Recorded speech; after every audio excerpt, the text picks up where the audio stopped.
Welcome back to the Universalis podcast. I am Martin Kochański, the creator of Universalis, and in this episode I'll be looking at the highlights of the week ahead, starting with Sunday the 22nd of March. I was walking over the bridge yesterday, crossing the River Thames, and I looked out at it and the river was full, and I mean full. Now the Thames is a tidal river, so of course sometimes it is high and sometimes it is low. So ladders that climb down a wall to the river need to be long, steps that take you down to the water need to be long, because the water at its lowest is 20 feet below the water at its highest.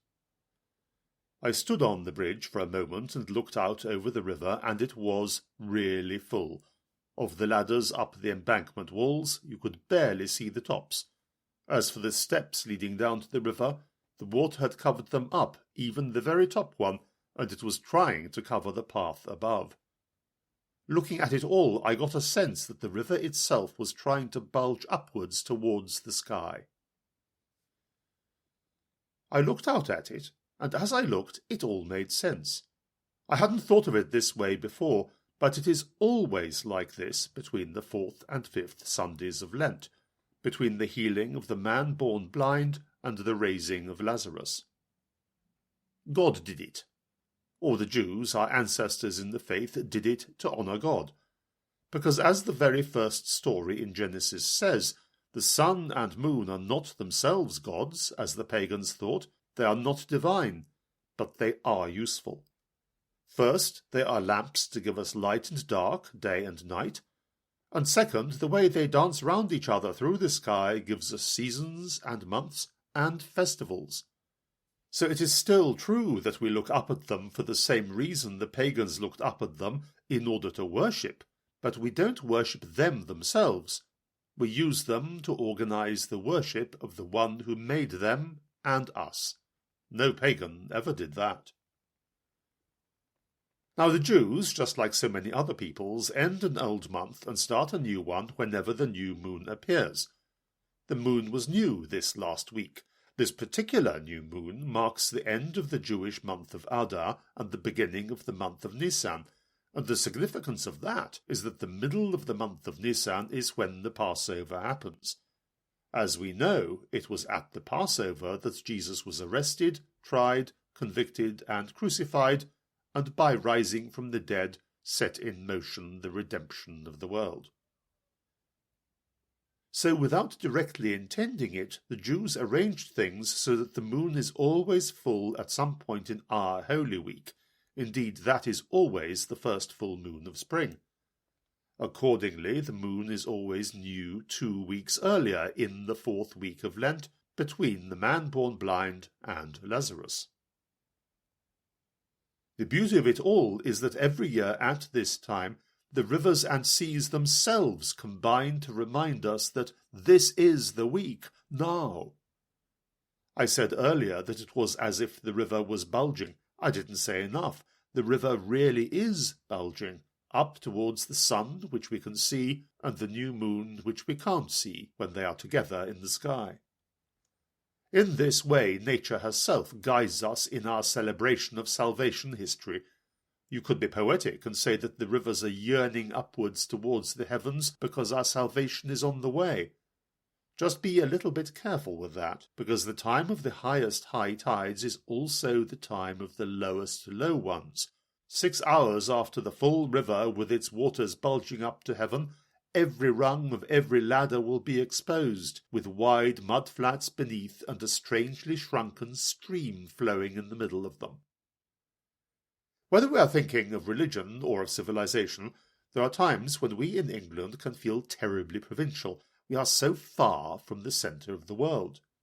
We have got our salvation from events that happened in Jerusalem, but that is 2,000 miles away.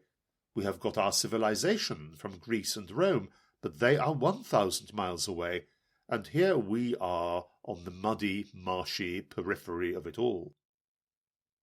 But our seas and rivers speak to us of God in a way that they can never speak to the Jews. All these glorious changes in the waters around us, which anyone can see, the Jews don't have them. From highest high water to lowest low water in London is 20 feet. You can't miss it. In Israel, the difference is just 1 foot. You'd have to be an expert or a pedant to notice it at all. With this spiritual reminder from the seas and rivers, we can wonder whether to be grateful for the generosity of the gift or feel a little embarrassed that God thought we needed a reminder like that. Let's not worry about it. Let's remember that the psalmist says, "The heavens proclaim the glory of God, and here we see them doing it, them and the waters. Everything proclaims it." The entire universe, with all its laws of nature, is like a love letter from God to us. Throughout history, the greatest scientists have seen it exactly like that, and their researches were their way of praising God by deciphering what he was saying. Isaac Newton, when he wasn't inventing calculus and the law of gravity and all that, made huge efforts to decode and understand the prophecies in the book of Daniel. Mendel, who worked out the theory of inheritance, was an Augustinian monk. Georges Lemaitre, a Jesuit priest, was a pioneer in making sense of Einstein's equations of relativity. You could make an argument that all good science, in order to be good science, has to point beyond whatever it is studying towards the truth behind it all. None of this ought to need to be said, but we get so much noise from militant atheist preachers telling us that there is a contradiction between science and religion that we curl up in fear, too many of us, and don't dare to disbelieve them. In fact, those people are not only rotten theologians and useless philosophers, they are pretty mediocre scientists as well. But because we do need to resist such bullying and do need to stand up straight, let me carry on from something I was saying about the Divine Comedy last week. Dante Alighieri wrote this magnificent poem between 1307 and 1321. It is a story of a journey down through hell to the very bottom of it, then up a mountain called Purgatory on the other side of the world, where the sins are one by one healed, then up through the circles of heaven full of light and delight, until it ends beyond space, beyond time, in one single indescribable vision of God. You can read it as a spiritual journey. You can read it as a story of psychological healing and development. You can read it as a speculation of how life after death might work. You can read it as an exposition of theology. All sorts of things. It is, above all, a poem, but it is also a celebration of science. And I want to emphasize this now, when the science of the rivers and seas is telling us of the coming glory of God. I know that the very subject of science has been poisoned for too many of us by bullying pedants who taught it to us at school, and for some of us it has been ruined subsequently by being sold as a kind of anti-religion. But let's just set this aside for a few moments and look back to a time when not only was science full of excitement, but also a source of genuine delight and yet another way for us to love God who made it all. Dante delights in the achievements of modern science, and he is very careful about them. He puts Purgatory on a mountain 4,000 miles high, far above the atmosphere, exactly on the other side of the world from Jerusalem. In the middle of his poetic story of purification, salvation, and the rest, he insists on getting his scientific facts exactly right. He knows that in the southern hemisphere our northern stars can't be seen, so there is no pole star, there is no great or little bear. But he knows there will be new constellations around the South Pole, which neither he nor any of his readers have seen or ever will see, and he invents them in a way that will suit his story. We all know that the sun for us, here in Europe, goes round the sky from left to right. Dante, the character in the poem, is shocked to find that in the southern hemisphere it goes from right to left, and Dante, the creator of the poem, enjoys laughing at the character's bewilderment. Even time zones, which are an annoyance to us and possibly even a bore, are a delight to Dante. He is forever reminding us of all the permutations, such as that when it's noon in Australia, it is morning in India and midnight in Jerusalem. You may not happen to have a taste for all of this, or perhaps your teachers ruined it for you. There is nothing more futile than trying to persuade someone into delight, but I do hope that somehow you will understand that this kind of delight in the orderedness of God's creation can be a delight, even if you yourself aren't able to enter into it. because ultimately, as a monk once told me, joy is the only reason God created the world at all. All that I've talked about so far, with the river and the tide and everything, will belong to last week by the time you listen to it. It is time to go forward, therefore, into this week, and indeed to confront the raising of Lazarus, which is the big gospel for Sunday the 22nd. Liturgically, of course, it makes entire sense to have the raising of Lazarus as part of the run-up to the resurrection, and the whole sequence of water of the Spirit, then giving sight to the blind, and then power over death, does feel like a logical one. I think that if we dig more deeply into the gospel of the raising of Lazarus, we may find there is more going on than just a final splendid display of power before the utter powerlessness of the Passion. So I want to try digging deeper.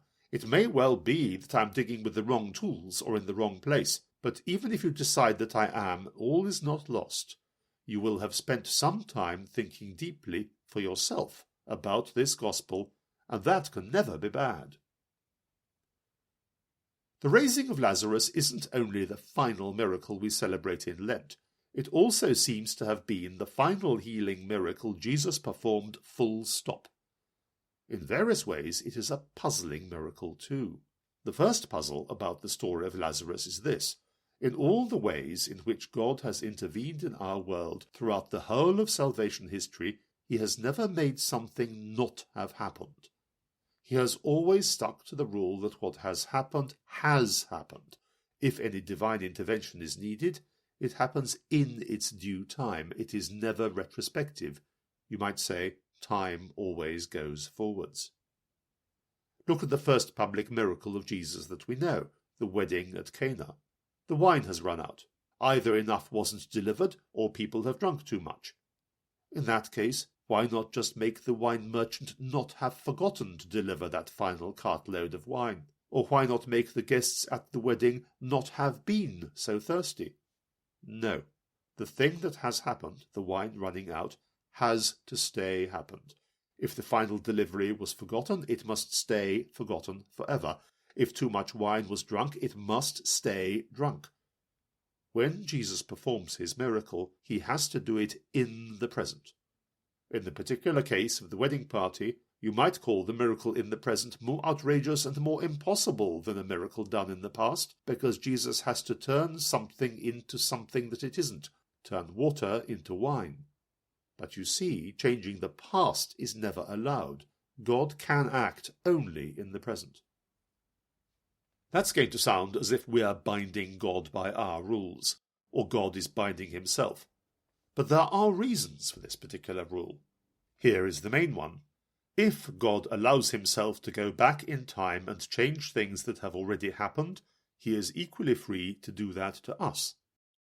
So if I do a bad thing, he can, so to speak, unhappen it. He can run time over again so that this time I do the right thing. That means to say that I myself am no longer a free agent able to act freely, because whatever I do, God might cause me not to have done it. I am a puppet. I am a toy. But the whole point of creating us in the first place was for us not to be puppets, not to be toys, to be free agents in the image of God. To summarize this argument, God changing the past is nothing more, nothing less than God contradicting God. And now look at Sunday's Gospel. Lazarus, when Jesus gets to Bethany, has most definitely died. He has been dead for days. He stinks already. The only way to raise him is to make him not have died. And making things not have happened is the one thing God never does. And yet, looking at the story, it seems that this time the incarnate God is doing exactly what God never does. He is taking Lazarus' death and making it not have happened. That is, to say the least of it, a puzzle. There is a second puzzle about the raising of Lazarus, and it lies in the circumstances. Jesus brought this whole situation on himself. He knew Lazarus was ill. He had time to go to Bethany in time to save Lazarus' life, and he didn't go. The Gospel account has a confused tone to it here, because the disciples really were confused. Perhaps Jesus was too. The third puzzle about this Gospel is the one I've already touched on. The raising of Lazarus seems to be special in that it is Jesus' final healing miracle.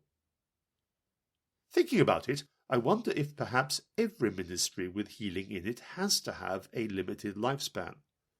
However wonderful the teaching of Jesus was, and remember, people came a long way to hear it and stayed listening all day, hungry in the hot sun, as time went on, in people's minds the healing would eventually overwhelm every other consideration. Suppose that you had a blind son or a daughter with a deadly illness, and you knew Jesus was in the next town. Would you go to him? Of course you would. Would you care what he said as long as he healed your child? Quite possibly you would not. Given that it couldn't go on forever, it had to come to an end. Given that there had to be a last miracle, it seems right that it should have been a final miracle in some deeper sense. Right also that this miracle should be for the family Jesus loved best. And somehow, but it's beyond me to explain exactly how, it may have been right that such a very final miracle should be needed because of Jesus himself deciding to delay 2 days before going to Bethany. And now let's go there ourselves, to Bethany, to meet Martha once again. I may be all wrong about this, but I feel that Martha is about to teach Jesus something that he needed to learn, that the Father knew he needed to learn. Jesus went about the earth doing good. We know this. Doing good is good, but there is a sense in which it can turn out to be too easy. For instance, you see a beggar sitting in the street holding up a piece of cardboard saying, "Help me to pay for my hostel tonight." You want to help, and you don't just want to throw a coin at him and look the other way.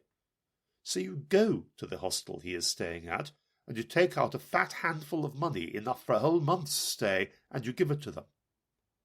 In doing that, what have you done? Have you helped the beggar? Yes, you have, much more than you would have by throwing coins.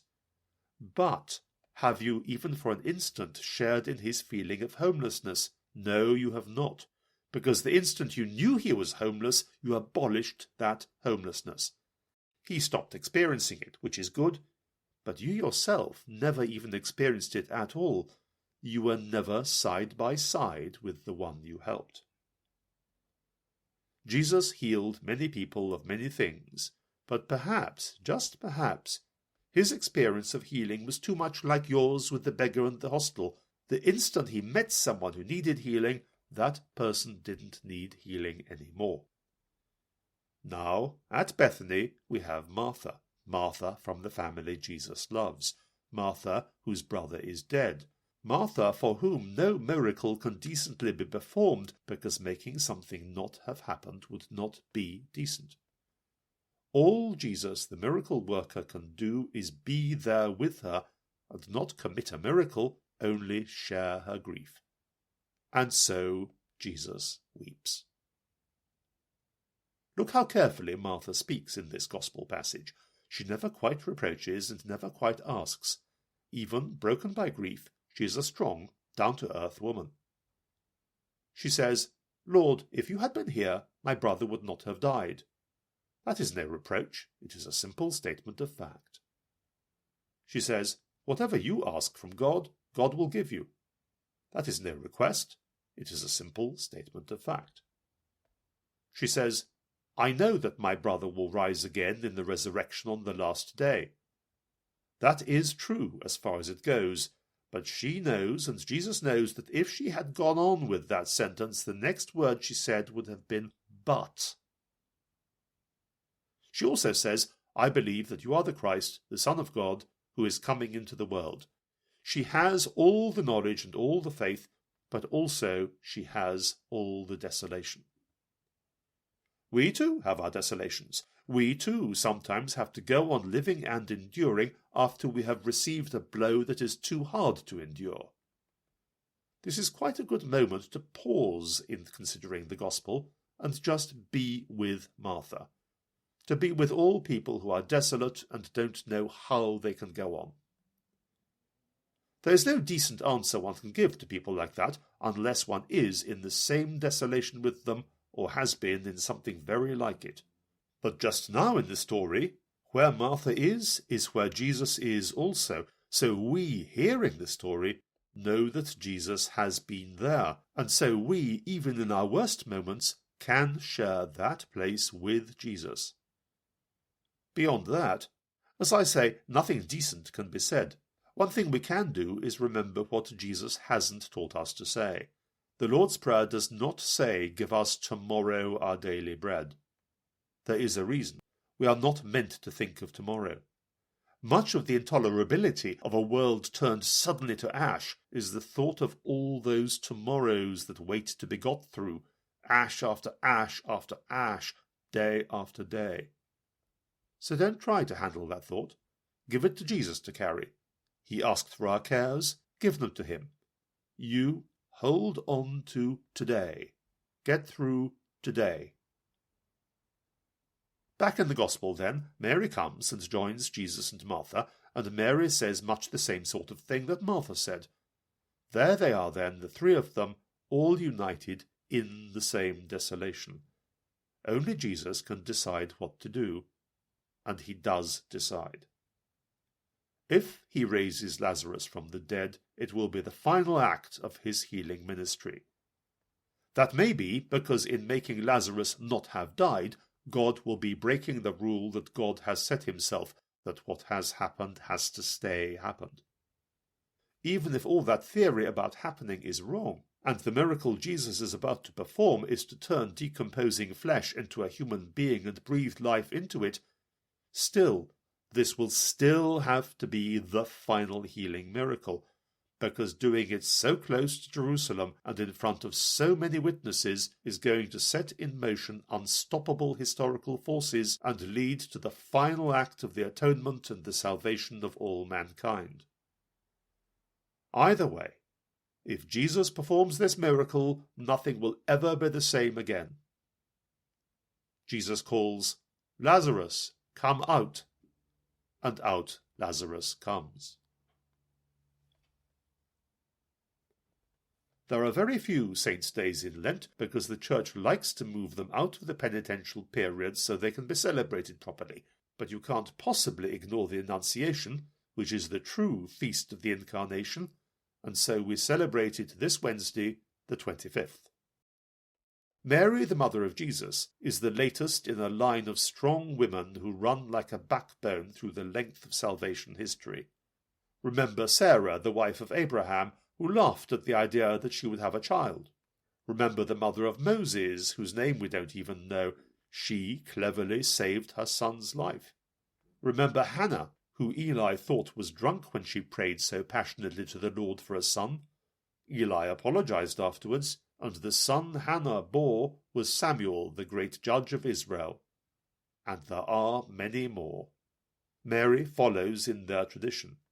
Her "Let it be done to me as you have said" is not mere meek consent. It is a decision which changed the course of human history, just as the course of history was changed by the decision Eve made in the Garden of Eden. As for the readings at Mass, every day's readings are important this close to Holy Week. Read them all in Universalis. Especially read the ones for Monday, because the first reading at Mass on Monday is actually rather fun. It is the story of Susanna and the elders and the young Daniel. It sometimes turns up in anthologies as the world's oldest detective story. That's all for this week. If you'd like to write to us about anything, send an email to universalis@universalis.com. We look forward to hearing from you. Have a good week in every sense, and let's pray for one another.